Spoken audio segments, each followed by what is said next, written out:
Hi everyone, I am Heather, and I want to welcome you to Magnificent Authors Podcast, brought to you by Magnificent Mamas. Hi everyone, I am Heather with Magnificent Mamas and Magnificent Authors Podcast. We are joined here today with author Matthew Duncan. Matthew, would you like to say hello? Hello, I am Matt Duncan. I publish under Matthew O. Duncan, and I'm thrilled to be here. Well, we are so glad to have you today. Thank you. Do you want to tell us a little bit about how your writing career started off? All right. I actually started off as a playwright. In college, I majored in theater and studied psychology as a minor with a focus of becoming a writer. I had 3 plays produced while I was in college. They were all award winners, which is how they got produced. And then from there, I continued to write plays when I was out of college. And I had a few produced locally, but I never broke through to the national market. And I learned that it wasn't as easy as it is at the academic level. And then as time went by, I was working in management. I got married and started a family. And the further along I went in my business career, the less I wrote and the less I pursued. And then around 2011, the economy went sour, and I was out of work. I was working a couple of part-time jobs to keep a roof over our heads, and things were getting really tight. And my wife buys me a book that I used to buy for myself all the time called The Writer's Market. This is a book, and I don't know if it still comes out or not, but basically it's a annual publication that lists all the places where you can submit writing, magazines, publishers, contests, and all of that. And she gives it to me with the message. And she says, no matter how tough things get, I never want you to give up on your dreams. And she's always been a fan of my work, always been and my number one supporter when it came to my dream of being a writer. And that lit a fire under me. I had an idea for a screenplay that I had been working on in my head, but never put to paper. And I decided to give it a shot. Now, I didn't have a fully fleshed out story. All I had was a couple of characters, a couple of ideas for these characters to interact, but I did not have a full story. And in order to write a screenplay, I really needed a beginning, a middle, and an end. So I said, I'll just write a short story and use it as an outline. So I started writing. About 2 weeks went by. I was about 40 pages in, and I hadn't written more than what would be Act 1. But I was writing a story that I just couldn't stop. I was long form, and I was writing it to find out what happens next. I was using my breaks and my lunches and the evenings and just writing 2 to 5 pages a day and just excited about this story. And by the time I was done, about 3 months, I had the first draft of a novel. And and who has a background in education and communications. And she loved it. She absolutely loved the story and gave back the manuscript with red ink on every single page. Oh, no. Now, here's the thing. My training was in playwriting. It was not in novel writing. And the whole story was, it was not a novel. It needed a lot more. It needed more world building. It needed more character development. It needed more internal dialogue. As a playwright, you focus on the dialogue and minimize the description, because the description's filled in by the costumer and the set designer and the director and all that. The words that the playwright gets to really contribute is the dialogue. In a novel, it's the other way around. The writer has description. Absolutely. You have to describe everything. You have to emote for the characters in not only the dialogue, but in the internal dialogue, in the actions, in their behaviors, in the narrative. So I followed all of her notes and made all of her changes and then gave it back to her. And then she spent 6 to 8 weeks on a draft going through and making additional notes. While she was doing that, I went to the library and I checked out books on CD, which this is before Audible. And I checked out print books. I was checking out classics of my genre, which is sci-fi and fantasy. I was Nice. checking out best-selling authors in thrillers and mysteries and sci-fi, and I was studying them. I was studying what makes these people great writers. And it was a major education because when you go in to study something from perspective of what works and what doesn't, Mhm. you pick up on a lot more. And listening to a book, I found was very, very helpful in understanding where you need to be a I can't speak today, minimalist, or you needed to be elaborate, and you need sometimes you need to be very descriptive, and other times you need to pick up the pace and keep the action moving, and just let the reader fill in the blanks sometimes. But by studying this, and especially one of the biggest helps for me was to read book 7, 8, or 9 in a series, and Mhm. then go back and read book 1 and see the changes that the writer made. Here's a great example. This one writer, she was really good with dialogue and directing the reader to who's speaking without saying a lot about who's speaking. But in Yeah. the first book, every piece of dialogue ended with he said, she said, he said, she said. And it was very distracting. It was both distracting to somebody reading it and somebody listening to it. And apparently, I guess an editor must have said something to her because she changed that in her later books. But I'm like, that's something I'm doing. That's something that I should go back and rethink. And I have these discussions of my own discovery with my wife, who was doing my editing, and she would agree and she would elaborate and say, here's a spot where you do that. Here's what can we do to change that. Most of her notes were show me more. Tell me what this person's thinking. Tell me what this person's feeling. We did this for 2.5 years. After about 12 drafts, we finally felt like we had a book that we could publish.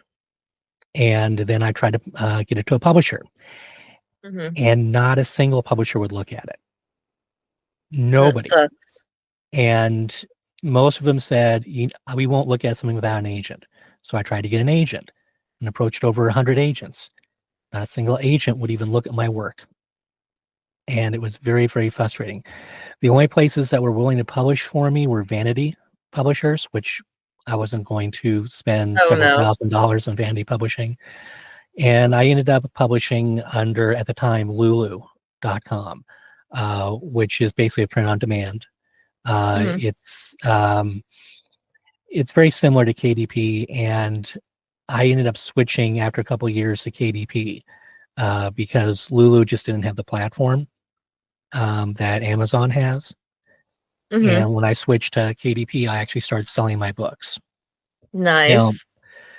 the first book I wrote was called The Warrior Stone. It's sci-fi fantasy. Um, Basically, it's Brigadoon meets Battlestar Galactica. So it's about a fighter pilot in the future flying for the Alliance in the war with the Sirkin, which is a lizard-like alien race who's trying to take over the galaxy. Yeah, that's Um, the the race like that. There's a name for that, I think, because there's a lot of people in the science fiction fantasy type community that talk about that. I had another author last season on the show that mentioned that reptilian race as well. This is something I came up with on my own. I know That's it's awesome. lizard people are a common thing, but in the Alliance refers to them as the Circan because that's the proper name for this particular alien race. But Roy ends up getting shot down over an unexplored planet, only to find there's an entire population of humans on the planet that nobody knew about that have been there since the 11th century. And the same aliens that he's battling in the 23rd century are aliens, are the same aliens that captured this Scottish village, several thousand years earlier, and brought them to this planet as slave labor. Only the Hmm. people rebelled and chased the aliens off, which they refer to as the Serpent People, and ended up creating their own kingdoms on this planet, and discovered that the very stones that the aliens were making them mine had an energy that they could control. And so they used these stones as weapons. They used them to control the weather. They used them to heat their homes. They used them to see the future and see the past. Wow.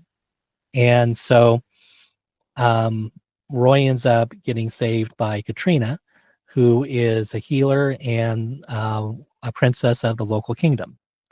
So that's the beginning of the story. And so it's, a futuristic, epic war story, but it's also a love story and it's a fantasy story. So I kind of mix the two genres. And earlier this year, it won the International Impact Book Awards for the category sci-fi fantasy. And I have two Awesome. other books in the series, and I also have another series which takes place in the same universe, but it's just sci-fi, Hmm. and it's my Lieutenant Riley series, and that is more just straight old school sci-fi, Nice.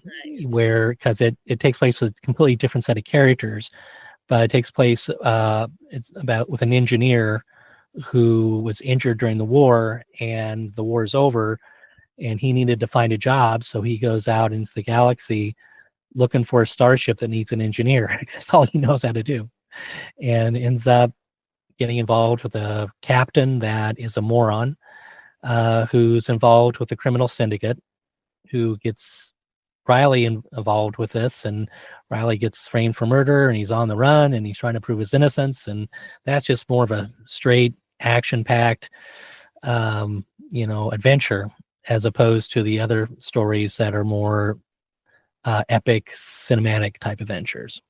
Yeah. I love sci-fi and fantasy. So like listening to you, I'm just like absorbing everything. It's my go-to genre. So Yay! Yeah, that's you're my favorite awesome. reader. Absolutely. Definitely. Definitely. And when I do a book review, I feel like my reviews are always so long, but it's, I'm getting into the book and enjoying it, you know what I mean? I think there's only been one book I've done a review on that I couldn't even get past like the first chapter. So I Well, try I to, get that. there's not many books like that. I'm an easy person to find a book that I can find something positive in, something I can relate to or enjoy, but I guess not always. No, you can. And writers tend to be very picky. Um, and I tend to listen to books more than read them, Mhm. because when I read them, I'm always editing while I'm reading, and I'm always going, I would have this character do this, not that, and I would go this direction, and that's bad. That's bad of me. When I listen to a book, then I'm more an audience member, and Not and I could be more editing it. patient. Yeah, and I could let the storyteller tell me the story. And so, yeah, I really do. When I find a book that I enjoy, I just devour it. But when I find a book that has a lot of stumbles, anything that takes me out of the story, I have a hard time getting through it. Yeah, I get that completely. And I can relate to the editing part. My daughter listens to my book that I'm writing right now on gosh, I can't remember the app's name, but it'll read it to Mhm. you, like read anything to you. So she listens to it, and then right now I've got like red highlights in the doc because she's like, "Oh, you need to fix this, you need to add this," and she's only 16. I'm like, "Oh boy." I did that NaNoWriMo challenge thing, Mhm. where you write for like, the month of November and try to get a book done. And last year I couldn't do it. This year I got 50,000 words and I was Wow. trying to decide which way to go to get to the end of the book. And now I'm going the longer way. So it'll be interesting once it's all Yeah. done. And I use Speechify all the time. I'm going That's, through. I think, what it is. Yeah, probably is. It's because they have really good AI narrator Yeah. readers. But for me, having it read back to me helps me really hear where I'm dragging, where I need to pick up, where something's not clear. Because in my mind, I know what I'm trying to Mhm. say, but did I get it on the paper? Did I communicate that? And having it read back, if I read it back, I know what to expect, you know, Yeah. and I'll miss those mistakes when I listen to it back. I'm catching that, and I'm catching phrasing. I'm catching things that are out of character for Mhm. the characters I've created. I, I even had one scene where I had the two main characters with a conversation, and I was telling my wife, yeah, I went back and I switched it and gave the male character all the female lines and the female character all the male lines, because it was their partner, they're business partners. They're not romantic partners. The conversation had to do with the event that they were dealing with, and I'm like, no, she is the brave one. She's the one that would go running in, guns blazing. He's the Yeah. analytical one, and I had the dialogue reversed where I was giving her all the analytical dialogue, and I was giving him all the gun ho dialogue, and I'm like, okay, I got that. I can fix that. So it is a big help to have tools like that. I know other writers who do better with having a beta reader. I know other writers that hate listening back by the computer, and they just want to go read it and have their eyes catch everything. Um, Which it honestly, in my opinion, it doesn't catch everything. I but think hearing it, you catch a lot more. absolutely, and for me, that is best for me. Um, what I try to tell writers who come to me for advice is try not to take too much advice. Try everything, try every piece of advice, but use what works for you, because it is Yeah. such a personal, creative craft that it's like telling an artist how to do the brush strokes, or how to do, how to chisel or something. You can teach them the mechanics, but in the Mhm. end, it is the artist has their own style and their own way of doing things. And I never want to step on someone's creativity. Yeah. I think a lot of people, I don't know necessarily if I would say it's a mistake, but when they go, they get a bunch of beta readers, and then it's like everyone's putting their 2 cents in or saying, I would write it like this, or you need to do this. And Exactly. it's like too much. Oh, and Like, absolutely. And the one big piece of advice I give people is never show your work until you have a first draft. Once you have a first draft, then get feedback from somebody who is going to give you honest, constructive feedback, but not, you know, one of my biggest mistakes is one of the first things I did when I was in college is I showed some of my friends my work, mhm. and they all tried to cast me as the main character and goes, oh, this sounds just like you. Oh yeah, I can see you wanting to do that. I'm like, no, that's not me. That's a character. And they were bringing their assumptions about me, their preconceived ideas about me to what I was writing. Whereas if I Yeah. showed somebody who doesn't know me, I get a little bit more pure feedback. The exception to that rule is my wife, and partly because she really understands the craft of writing, but also because she's read my work for years. I've shared my early plays with her and other short stories and things. And so she approaches it from the viewpoint of the reader. And Hmm. one of our rules, or what she taught me, was anything that takes the reader out of the experience needs to be reviewed and revised. Yeah.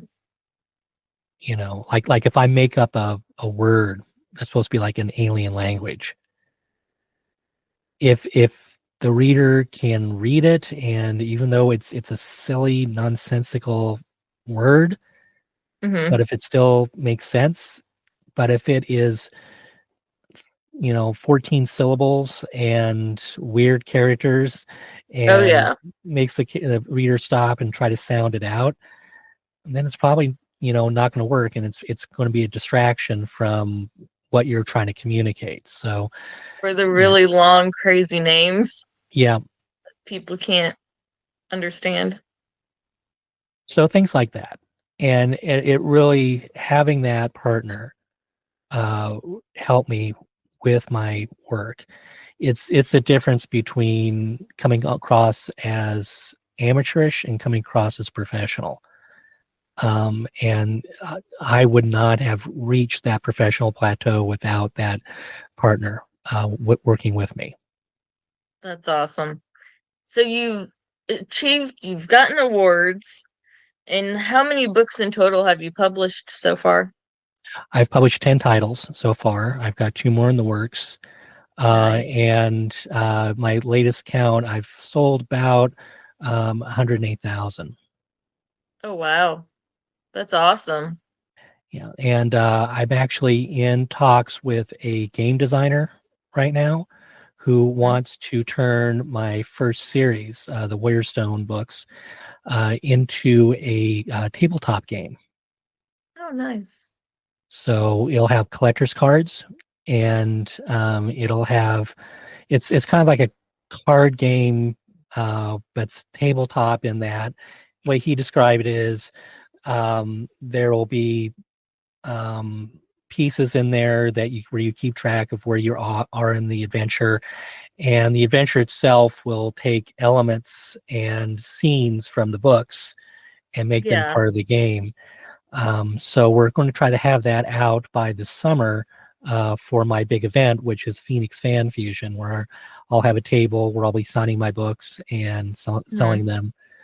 So we're That's in excited about Phoenix? that. That's in Phoenix, Arizona, and we're probably going to do a Kickstarter, like probably January, February, to raise money to get the game done, because we're going to have to pay an artist to create the cards and Hmm. get produce the product, and then hopefully we'll be able to introduce it then. So I'm excited about That's that. that is super exciting. That's awesome. Um, well, let's see. If you had to give one piece of advice to aspiring authors, what would you say that you haven't Um, already said? tell your story. Just get your story out on paper. Don't worry about if it's good or not. Don't worry about if things make sense. Don't worry about what other people are going to think. Just get your story out on paper. Once you get your story written, then you can go back and review and edit and get a content editor to help you with story arc and plot holes and character development and all that. But I've known a lot of writers who just you can't get to the end of their book because they're convinced that it's not perfect. And I've also talked to other writers who turn out, um, a book a month, and they just crank them out, and they don't have anybody proof them. They don't have anybody edit them. They trust the computer to do all their editing for them, and their reviews show it. and the Computer readers, definitely misses stuff. yeah, and um, my biggest fear is, having somebody disparage my books in reviews for the world to see, and I've had a few, and I've had a few. Uh, the first few books I published were not well edited and had a lot of typos and misspellings and um, format errors in them, even though I paid an editor. Not This is not Yeah, not my wife. I paid a professional editor to go through and do all that for me, and they did not really do that well. And I paid somebody else, and they caught a few things, but not all of them. So now, I pay a little bit more for more better track record editors, detailed editor. and I still have a beta reader that goes through and does a final proof, and he usually catches one or two dozen errors that the expensive editors miss, Hmm. and try to keep it as clean as possible. And you're not going to catch every single thing. 100,000 word document is going to have things that get missed, but it's amazing how in reviews they'll find two mistakes and they'll put in review. This person needs to hire an editor. They have a ton of mistakes. I know I was reading a book once on like a reading app or something, and there was like for the first half of the book or so, there was the character's name, like the same name, but then they changed it like in the second half of the book, and I was like, was this like a stolen book? Or was this like a just horrible editing, name change thing? What the heck is going on here? I was like, I'm not reading this. I caught myself before I published one of my books. I had changed a character's name, and it only got changed in like half the chapters. Oh And going no. back, and reviewing it, I caught it before I published it. So thank God I caught it. But it was, um, I decided I had another character in there where the name was too close, and so I had like two characters with names that were too similar, and so I Hmm. decided to change one.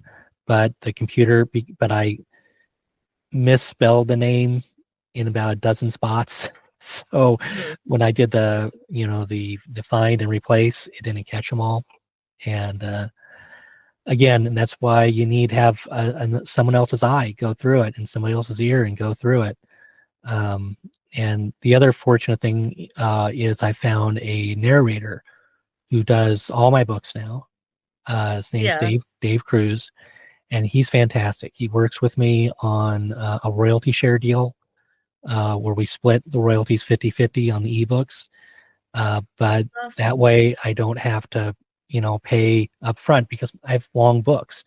They're Yeah. 120,000 words. And it can cost anywhere from $200 to $400 per finished hour, which for my books, that's like 12 to 14 hours. Hmm. And if to pay up front for that, it's more than I have. Oh, I I get it. as successful as I am as a writer, I don't make a ton of money on it. I still have a day job That's because, what a lot of new writers, they think, oh, I'm going to write a book and I'm going to get money right away and make a lot of money and then retire. And it's like, no, it doesn't work that way, unfortunately. yeah, I make Amazon a lot of money. I don't see a Yeah. And lot then of they it. take their cut.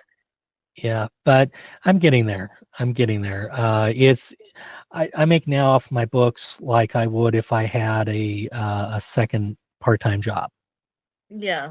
So That's it good, though. does I mean, it does help supplement my income because life is expensive. Um, but it's for a second job, it's pretty sweet. I'd rather have that's this awesome. and work as a greeter at Walmart. Oh my So, gosh. That would be, I don't know. I just think that would be so embarrassing. But I mean, I don't know. I've seen young kids do that, so I mean that would work for them. I joke that my youngest, who's in college, is working part-time at Walmart in the garden center, and he's proud of it. But you know, it's not really where you want to end up at the end of your career. It's where No. and for the start at the beginning of your career, yeah, it's great. And they have a lot of perks and stuff there. And they get an hour-long lunch break. At least the one out here does. Yeah, and I mean, I started off in retail, so I did that for many years. That was my livelihood. Worked up through retail management, and then switched over to recruiting when I got tired of the 50-hour on my feet schedule.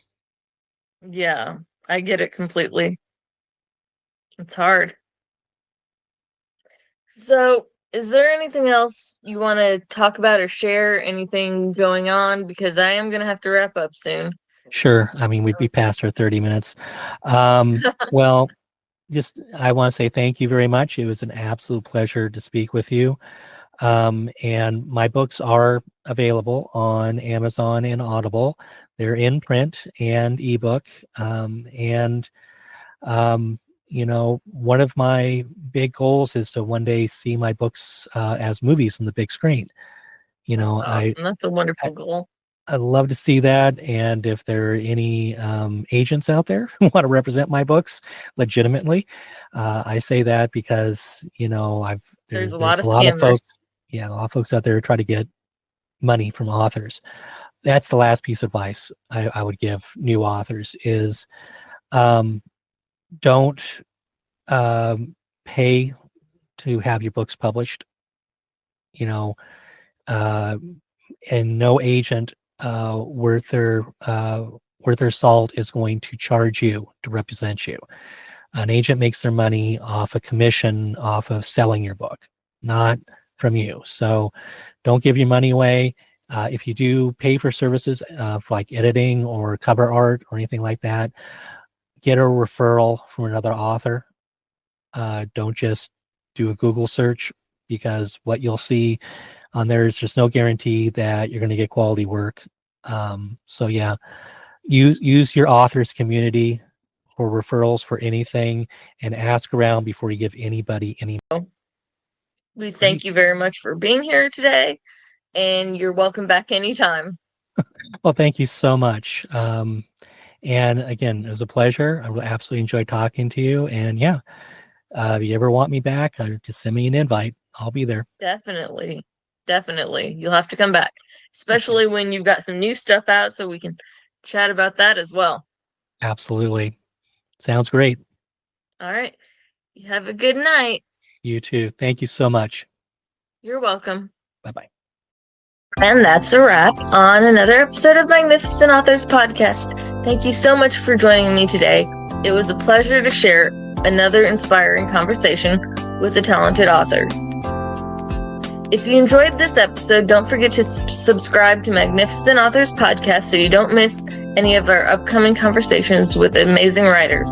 And be sure to check out Magnificent Mamas on our website, which is www.magnificentmamas.us, or on our Facebook page for more inspiring content from incredible authors.